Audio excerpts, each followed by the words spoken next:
This problem isn't too complicated, but it is a little easy to get tripped up. So for the first step, let's just make a quick note of our knowns, the information that's given to us. So because the particle starts out at 18 meters per second, I've labeled its initial speed, or v naught, as 18 meters per second.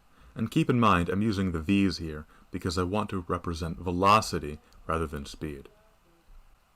Now, over a course of some period of time, the particle accelerates to a speed of 30 meters per second in the opposite direction.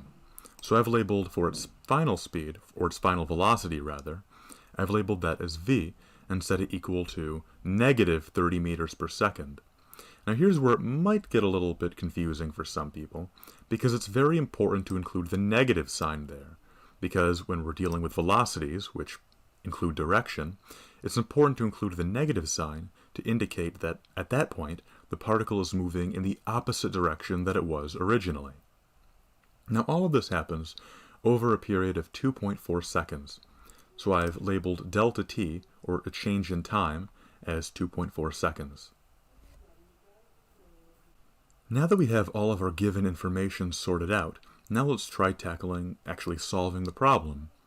Now in this case, it's actually pretty simple, because the formula for average acceleration is pretty simply just the change in velocity divided by the change in however much time that change in velocity happened. Or, to say it more simply, delta v over delta t, change in velocity over change in time.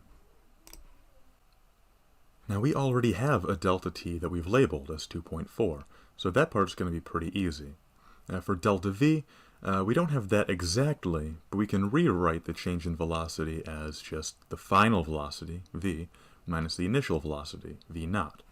So I've rewritten the formula here as v over v naught divided by delta t. All that's left now is to plug the numbers that were given to us in the problem into our formula. So that's negative 30 meters per second for v, positive 18 meters per second for v naught, and 2.4 seconds for delta t. And now if you put all this into your calculator, you should find that the average acceleration is negative 20 meters per second squared. So that is our final answer.